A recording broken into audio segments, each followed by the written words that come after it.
दुनिया में कुछ लोग ऐसे होते हैं जो खुद कभी सामने नहीं आते, लेकिन हजारों बेगुनाहों की मौत के जिम्मेदार होते हैं। 26/11 मुंबई जल रही थी और उस आग का मास्टरमाइंड पाकिस्तान में एक हाई सिक्योरिटी घर में चैन की नींद सो रहा था। उसका नाम था हाफिज सईद और उसे रोकने के लिए भारत ने शुरू की एक सीक्रेट मिशन, ऑपरेशन अलविदा। साल 2019। हाफिज सईद पाकिस्तान के लाहौर के जौहर टाउन एरिया में रह रहा था। इतनी हैवी सिक्योरिटी थी जैसे कोई मिलिट्री बेस हो।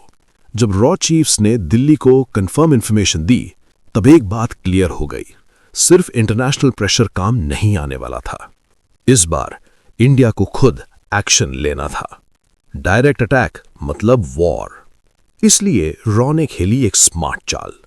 दुबई की जेल से एक पाकिस्तानी को निकाला गया, नाम नवेद। पैसे की जरूरत में फंसा हुआ एक कॉमन आदमी। रॉ एजेंट वेस उसके करीब गया, बिजनेस पार्टनर बनकर। नवेद को बोला गया, लाहौर में मिलकर बिजनेस स्टार्ट करते हैं। और बिना जाने नवेद हाफिज सईद के घर के बिल्कुल बगल में रहने चला गया। अगले 6 महीने नवेद के घर पर अलग अलग टाइम पर लोग आते रहे, पर वो लोग कोई नॉर्मल गेस्ट नहीं थे, वो रॉ के ट्रेन्ड एजेंट्स थे। हाफिज सईद के घर के सीसीटीवी, सिक्योरिटी गार्ड्स की शिफ्ट्स, विजिटर्स का entry exit, her second, her movement minute by minute record की जा रही थी। जब प्लानिंग कंप्लीट हो गई, मिशन एंटर करता है फाइनल स्टेज में। एक ब्लैक टोयोटा क्रोला और उसके अंदर 300 किलो RDX। इतनी सफाई से फिट किया गया कि बाहर से कोई शक तक ना करे। बॉम्ब ब्लास्ट के लिए अफगानिस्तान से एक आदमी लाया गया, पैसे के लिए अपनी जान दांव पर लगाने को तैयार। लेकिन हर सीक्रेट मिशन परफेक्ट नहीं होता। सबसे बड़ा झटका रॉ एजेंट वेस का अचानक कोविड से डेथ और उसके बाद नवेद की गद्दारी। उसे पहले से ही शक था। उसने सारी इंफॉर्मेशन ISI को दे दी। ISI ने रेड की, लेकिन रॉ एजेंट्स उससे पहले ही गायब हो चुके थे।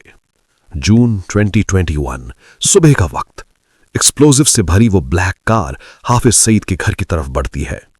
पुलिस रोकने की कोशिश करती है और जोरदार ब्लास्ट। पूरा एरिया कांप उठता है, दीवारें गिर जाती हैं, आयरन गेट हवा में उड़ जाता है। हाफिज सईद जिंदा बच जाता है, लेकिन मैसेज बिल्कुल क्लियर होता है, तुम चाहे कहीं भी छुपे हो, कितनी भी सिक्योरिटी में हो, इंडिया भूलता नहीं। और जब जवाब देता है तो चुपचाप देता है। ऑपरेशन अलविदा एक वार्निंग थी, और अगली वार्निंग शायद फाइनल हो।